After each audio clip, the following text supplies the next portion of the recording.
नमस्कार, आप देख रहे हैं परवतजन डिजिटल, आपके साथ मैं हूं मीनाक्षी साहब। इस वक्त पूरे देश में एक मामला चल रहा है जो है बिल्किस बानो के नाम पर।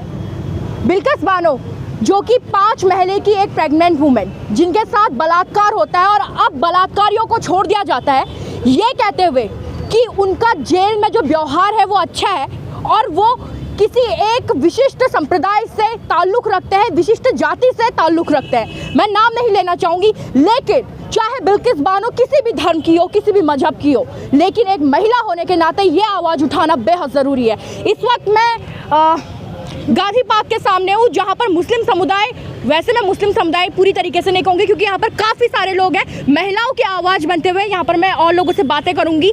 रजिया बैग यहाँ पर मेरे साथ है। रजिया जी, इस तरीके का माहौल जहाँ बलात्कारियों को छोड़ दिया जाता है, ये कहते हुए कि उनका व्यवहार अच्छा हो गया था जेल पे, कैसे देख रहे हैं इस बयान को? देखो, पूरा देश देख रहा है, आज पूरा देश नहीं देख रहा है, पूरी दुनिया देख रही है कि आपने ऐसे लोगों को छोड़ दिया।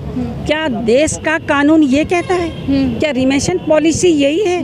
क्या है रिमेशन पॉलिसी को समझना बहुत ज़रूरी है। आपने कानून में लेकुना देखे हैं, उन लेकुना को लेकर पकड़ के आप लोग जो है ऐसे दरिंदों को छोड़ रहे हैं। बात सिर्फ इस बात की है कि वो मोदी जी, वो भाजपा सरकार लाल किले की प्राचीर से 15 अगस्त को भाषण देती है महिलाओं के लिए, और वो क्या तग में लगाती है महिलाओं के लिए, और उसके बाद 8 घंटे बाद ऑर्डर आता है कि बिल्किस बानो के अत्याचारों को, बिल्किस बानो के दरिंदों को आप वहाँ से छोड़ दें। बात इस बात की है कि एक समाज को, पर्टिकुलर समाज को टारगेट किया जा रहा है। मुस्लिम समाज को कितनी बड़ी हिंसा थी ये। उस औरत को जिसके 5 महीने का गर्भ उसके में था, उसकी 3 साल की बच्चे को सिर पटक के आपने मार दिया, उसकी माँ का रेप किया, उसका रेप किया, उसके घर वालों को, उसकी बहन को, उसके बच्चों को आपने वहाँ मार दिया, और आप कहते हैं कि उनका व्यवहार बहुत अच्छा था। अगर उनका व्यवहार अच्छा था तो आपने सीबीआई को क्यों सौंपी जांच? फिर सीबीआई ने जांच की और उन्हें उम्र कैद की सज़ा सुनाई, तो फिर उसमें आपने क्यों छोड़ा उनको? क्यों उनको सज़ा दी और क्यों छोड़ा गया उनको अगर व्यवहार अच्छा था? लेकिन कभी भी ऐसा नहीं होता है कि एक इंडिविजुअल के लिए रिमेशन पॉलिसी बनती है। इंडिविजुअल कोई है, उसने अपराध किया है और उसका व्यवहार अच्छा है, आप उसे छोड़ सकते हैं। लेकिन इस तरह के सामूहिक बलात्कारियों को, जिन्होंने हत्या भी शामिल है, रेप भी शामिल है, बच्चे का मर्डर भी शामिल है, क्या उनका व्यवहार काउंट करोगे आप? और आज उनके व्यवहार को लेके इस पूरी सोसाइटी में, पूरे देश की सोसाइटी में मैसेज क्या जाने वाला है? और आज चिंता क्यों है सब लोगों को? ये मुस्लिम समाज को ही चिंता नहीं है, पूरे देश के लोगों को चिंता है। देश के लोगों के लिए यहाँ पर मैं एक चीज़ करेक्ट करूँगी, बात सिर्फ मुस्लिम समुदाय की नहीं है, यहाँ पर बात हिंदू मुस्लिम हर समुदाय की जा रही है, बात यहाँ पर महिलाओं की जा रही है। मुझे याद है सुप्रीम कोर्ट की ओर से एक बार कहा गया था कि महिलाओं का सम्मान सर्वोपरि रहेगा। आज वो सम्मान किधर गया? आज उस सम्मान का क्या हो गया? एक महिला के सम्मान को इस तरीके से तार तार कर दिया। पहले उसके साथ गलत हुआ, अब उसके अपराधियों को छोड़ दिया गया। तो ये बात तो बिल्कुल जग जाहिर हो गई है। अभी 4-5 दिन पहले एक महिला को, एक दलित महिला को आप जला के मार देते, जिंदा जला के मार देते। आप मटके से पानी पीने के लिए 9 साल के बच्चे को जला के मार देते, वहीं ख़त्म कर देते हैं उसको। और कितनी खानी है कि हम कौन सी चीज़ें भूले हैं हम लोग, जिस बच्चे को तुमने संस्कार भी नहीं किए उसके, और यही भाजपा सरकार में यूपी में उसको मार के आपने हाथरस में ख़त्म कर दिया। आप तो दरिंदगी के एक पर्यायवाची बन चुके हो, दरिंदगी के पर्यायवाची बन चुकी है ये सरकार। और जितना महिलाओं के साथ अत्याचार इस सरकार में हो रहा है, उतना शायद किसी सरकार में नहीं हुआ होगा। और देखिए, सबसे पहली बात, इन लोगों ने कानून को, लॉ को, हर चीज़ को ताक पे रख दिया है। जो ये चाहते हैं वही ये लोग कर रहे हैं। तो अब ये बर्दाश्त नहीं होगा। अब यहाँ मेरी बहुत सारी बहनें हैं, ये महमूदन बहन है, ये हमारी इंदू दीदी है, ये रईस फातिमा है, ये नजमा जी हैं, हमारी ये बहनें कमला जी हैं, बाकी सीमा जी, बहुत सारे लोग हैं। ये लोग क्यों इकट्ठे हुए हैं? हमारी सोसाइटी नहीं बिगड़ी है अभी, लेकिन वहाँ बैठे हुए लोग बिगड़ चुके हैं। अब वो अगर बिगड़ेंगे तो हम सब मिलकर इनको नीचे उतारने का काम करेंगे, और वो हालात करेंगे देश के अंदर इनकी, ये भागते बनेंगे देश से। ठीक है, यहाँ पर मैं अन्य लोगों से बात कर लेती हूँ। थोड़ा सा आप आगे आ जाइए, आगे आइए। महिलाओं को लेकर इस तरीके का जो व्यवहार किया जा रहा है, उस पर आपका क्या कुछ कहना है? एक महिला क्योंकि हम कई बार देखते हैं हमारे देश में बहुत सारे कांड हुए, चाहे निर्भया कांड बोल रहे हैं हम, बहुत सारे कांड हुए हैं। ऐसे में जब एक महिला जो विक्टिम है, खुद जो परेशान है खुद से, उसके आरोपियों को इस तरीके से छोड़ दिया जाता है, उसका फूल मालाओं से स्वागत किया जाता है, ये कह दिया जाता है कि जेल में उनका व्यवहार अच्छा था, तो क्या कुछ हालात जो बने आपने देखा कठुआ कांड हुआ था और तिरंगे के साथ उन अपराधियों को बचाने की कोशिश की गई। ये एक कुछ लोगों को टारगेट करने की बात है ना, कुछ लोगों को टारगेट करने की बात है। उसके बाद से जो ये ऐसे लोग आए हैं, जो इस तरह के लोग आए हैं कि धर्मप्रस्त लोग आए हैं, वो लोग बराबर हमला कर रहे हैं और संविधान के विरुद्ध काम कर रहे हैं। आज सवाल बात ये नहीं है कि उन दोषियों को छोड़ा गया, वो तो एक बहुत दुर्भाग्यपूर्ण बात है।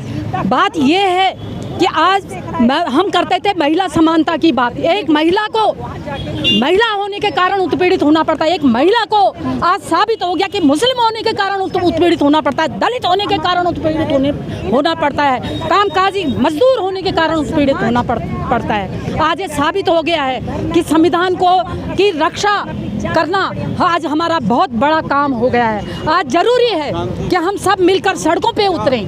कितना बीभत्स रहा होगा वो कांड, सोचने वाली बात है कि गर्भवती महिला को मार दिया गया, कितना और उसके साथ रेप किया गया, कितना बीभत्स कांड है वो। हम सबकी माँ होती हैं, हम सब माएँ हैं और हम इस चीज़ को महसूस कर सकते हैं। और इन सब ने माँओं से जन्म लिया है, इन जिन्होंने बलात्कार किया है उन्होंने भी माँओं से जन्म लिया है। आप सोच सकते हैं उसकी 3 साल की बिटिया को जब मारा होगा तो उसके हृदय पे क्या बीती होगी। क्या आज न्यायपालिका के अंदर ऐसे लोग नहीं हैं? क्या आज सरकार के अंदर बैठे लोग जो 15 अगस्त को घोषणा करते हैं कि हर महिला का रक्षा करना वो करेंगे, आज बड़ी बड़ी बातें होती हैं। वो जो 3 तलाक के कानून पे कह रहे थे कि मैं मुस्लिम महिलाओं का भाई हूँ, आज कहाँ गया वो भाई? आज जिसने वो बिल्किस बानो के साथ अत्याचार हुआ, उन अपराधियों को छोड़ दिया। धिक्कार है ऐसे आदमी के लिए। ऐसी बहुत सारे लोग जेलों में हैं, बहुत सारे मुस्लिम डॉक्टर, बहुत सारे मतलब ये तीस्ता शीतलवाड़, जो आवाज़ उठाएगा वो जेल जाएगा। और आज खतरा महिलाओं पे नहीं, आज पुरुषों पे नहीं, आज आम जन पे खतरा है, हमारे संविधान पे खतरा है। इसलिए आज हम भाई बहनों को, महिलाओं को ही नहीं, हम सब भाई बहनों को इकट्ठा होने की ज़रूरत है, अपने जनतंत्र को बचाने की ज़रूरत है, अपने संविधान को बचाने की ज़रूरत है और एक प्रभुता संपन्न राष्ट्र की रक्षा करने की ज़रूरत है। यही आह्वान हम करते हैं। मैडम, एक तरफ हम बोलते हैं कि फास्ट एक्ट लेके आएंगे, महिलाओं को जिनके साथ बलात्कार हुए हैं उनको जल्द से जल्द न्याय दिलाया जाएगा। ये केस बहुत समय पहले से पेंडिंग पड़ा हुआ था, अब उनकी रिहाई जिस तरीके से हो गई है, कैसे देख रहे हैं आप? दो मुखी बातें यहाँ पर देखने को मिल रही हैं। एक तरफ आप बोलते हैं कि बलात्कारियों को जीने का कोई अधिकार नहीं है और दूसरा उनको छोड़ दिया जा रहा है। देखिए, आपका क्वेश्चन बिल्कुल सही है। आज का जो समाज है उसे जो ये आज दिशा दे रही है हमारी सरकार, वो किस तरफ ले जाएगी समाज को हम आज ये नहीं कह सकते हैं। ये जो अभी इनकी रिहाई इतने बड़े अपराध के लिए जिन्हें सज़ा मिली थी और जो इतने गंभीर अपराध के लिए दोषी माने गए हैं, जो रेपिस्ट हैं, जो हत्यारे हैं, उन्हें आप इस तरह से छोड़ देंगे तो ये इंसानियत के नाम पे तो धब्बा हुआ ना। एक आप इंसानियत को शर्मसार कर रहे हैं। आप इतने अपने आप को संवेदनहीन कैसे बना सकते हैं? आज का जो समाज है वो पुरुष और महिला की बराबरी की बात करता है। कहाँ हो रही है बराबरी? जब महिला को रात को आप 10 बजे के बाद बाहर निकलने के लिए भी 10 बार सोचना पड़ता है, कहाँ है बराबरी? आप लेडीज़ फर्स्ट कब तक करते रहेंगे?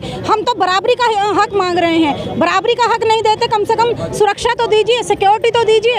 एक महिला, आज हम 21वीं सदी कह रहे हैं, हालात महिलाओं के 18वीं सदी जैसे हैं। आज फिर से एक राजा राम मोहन राय की ज़रूरत है, आज फिर से ज्योतिबा फुले की ज़रूरत है। हमें उन समाज सुधारकों की आज क्यों ज़रूरत पड़ रही है? क्योंकि हमारे नेता लोग हमें इस तरह के मिल रहे हैं, ऐसी मानसिकता वाले मिल रहे हैं कि एक महिला के साथ इतना ज़्यादा दुर्व्यवहार किया जाता है, इतनी उसकी ज़िंदगी मुहाल कर दी जाती है और आप अपने आप को नेता मानते हैं, देश के नेता मानते हैं। आप किस कैटेगरी के नेता हैं? कैसी श्रेणी के नेता हैं आप? जब आप अपने समाज को सुरक्षा नहीं दे सकते, महिलाओं को सुरक्षा नहीं दे सकते।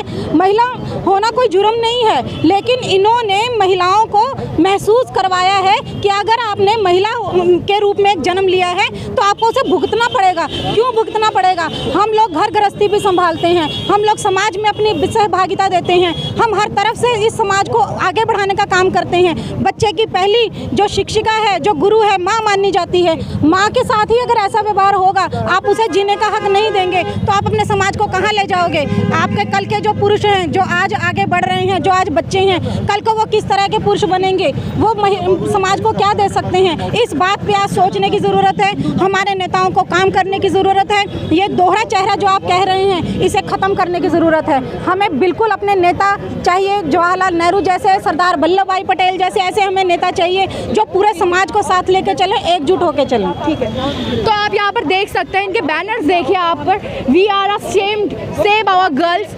हर बार यही होता है हमारे देश में कि लड़कियों को बचाने की बात की जाती है, बेटी बचाओ बेटी पढ़ाओ कहते हैं। बेटी को पढ़ा लोगे भाई साहब, आप बेटी पढ़ा लोगे, लेकिन बेटी को बचाओगे कैसे? और वो बेटी अगर बच भी जाती है तो फिर ऐसे दरिंदों के हाथ फंस जाती है, और अगर वहाँ से भी फंस जाए तो हमारा न्याय प्रणाली इतनी कमज़ोर हो चुकी है कि फिर वो बलात्कारी या फिर वो गलत दुष्कर्म करने वाले लोग बाहर आ जाते हैं और इस तरीके के जो केस हैं वो सामने आते हैं। और आज सच में महिलाओं को लेकर एक जो ये विषम स्थिति हमारे देश में बनी हुई है ना कहीं वो ये दिखाने की कोशिश जरूर करती है कि हमारे देश में महिलाओं की स्थिति क्या हो चुकी है। एक और हम जहां महिला सशक्तिकरण की बात कर रहे हैं, वहीं महिलाओं का एक ऐसा चेहरा भी दिखाई दे रहा है जिसमें महिलाएं काफ़ी दुर्बल नजर आ रही है। मैं यहाँ पर किसी समुदाय की बात नहीं करूँगी, मैं ये नहीं कहूँगी कि सिर्फ मुस्लिम समुदाय को ठेस और आहत पहुँची है। बात यहाँ पर महिलाओं की होगी, महिलाओं के स्वाभिमान की होगी।